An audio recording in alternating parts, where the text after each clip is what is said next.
ewan balma nin kalo in kono tanna in sunina anko Saudi aka jatela juma e kono to nay sibiri waye tannay jamana in ka jatela sibiri e kono to nay dumasi e tannay abe do bolo ko sibiri suni e haramu e abo fana me mogowla ninni wakati sugu nana ni wakatu na nyogona nana mogo do bo fo ko mogo kana su samedi do sibiri do ko mogo kana su ko tiden ko sallallahu alaihi wasallam ko mogo kana sibiri kere ya ka kere ya ka su fo ni summi nye farda yika ko ni mogo minye sibiri su hari ni ima fensoro mimbe isun tigenai ni iri parade te ika iri farata ka nyimiki ka suntige ikana su sibiri do ni hadisa min fulani nye hadisa domba ngana munun temena uma sonni hadisa ma imamuna Malik rahimahullah konni hadisa ngaloy Malik ma sonni hadisa ma akongalondo alladhinatu daima libusi lima uliftai konni hadisa asahalente ibn Baz ma sonni hadisa ma ko asahalente ibn Usaymin rahimahullah akonni hadisa sahalente wala shibiri besu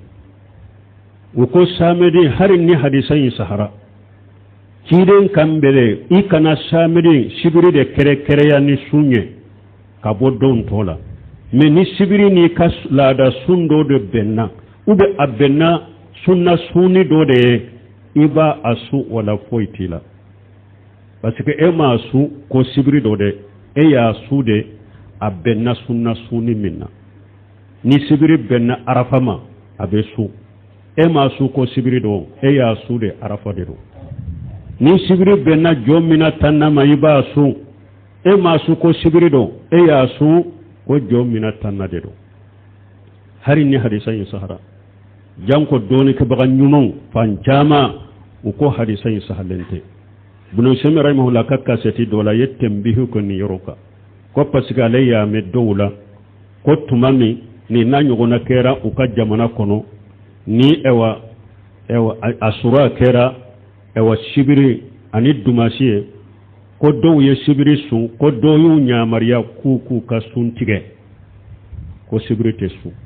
ko ode yato alayi hakili jigike ko yinna ko atigi min yennin kuma fo ko shibiri do munun suna ku ka tige ako mustahidu de do me ako me mustahidu bema be sababa made mustahidu de ya tigiye mais ko me mustahidu be mabbe sababa made donc ambe min fo sibri abesu janko sibri sun togo min fulan nye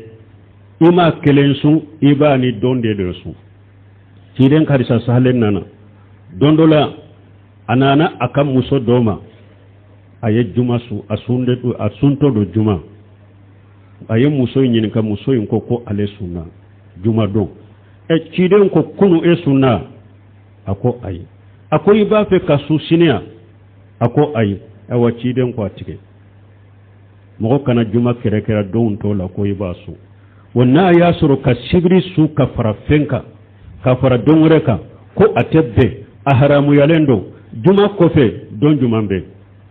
sibri min ye juma kere ya kaso ako kunu sunna wa ko me ala misa ko ayi ako iba fe kasu ewa siniwa komi sibri ako ayi ako wala ikasuntige na tun kon ba fe kasu sibri sini kiden ta fo ko aka kasuntige wala ka samedi ka ewa sibri su ka fara don wareka ba shi sitala ka hara kelen su arafa kama ka kelen su asura kama foitala adagarai ka ke kani don fana sun ɲɔgɔn fɛ komi ɲinan ta bɛ cogo min basi si t'a la a bɛ sun